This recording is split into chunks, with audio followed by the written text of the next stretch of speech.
Boss goes on a tirade about how abusing company time is horrible in many different ways. I no longer have my shit-eating grin, but I am also unfazed by the dressing down and let them blow out their steam that was likely put on them by payroll or HR about how my paychecks were getting too fat for their liking. This is confirmed by a shorter but more professional dress-inf down by my GM about me costing the company excess money and that I should know better because I run the hotel's books. I calmly state that all of the overtime statements were true and that I would like to compare my punch times to the staffing schedule and the start/end times of the people I was relieving in the evening and who was relieving me in the morning.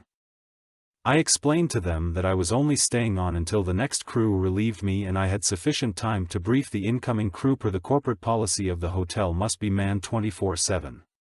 They do and see that there is only a 3 to 5 minute overlap between my shift and the person relieving me.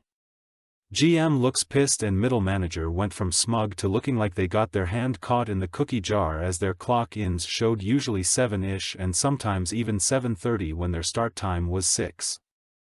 I was then told by the GM that they would reimburse me for the minutes to drive to and from the hotel as well as the duration of the meeting and that the write-up was being dropped in light of new information. Fallout: middle manager still made my life miserable until I left, but at least they never gave me grief about overtime after that and actually started showing up to work at 6 a.m. and not snooze until 7.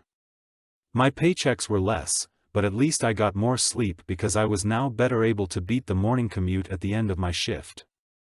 Edit: I knew my paychecks were coming in hefty for my wage. I never made a stink about staying late because hotels pay maybe 5 cents more than minimum wage if you work graveyard shifts. I kept my mouth shut about my check. I needed that extra cash and dealt with the sleep deprivation for the almost guaranteed additional hour of overtime at the expense of a lazy and petty boss. I had my moment of, how do I save myself, on the way to work and was conveniently able to throw my rabble-rousing manager under the bus in one go.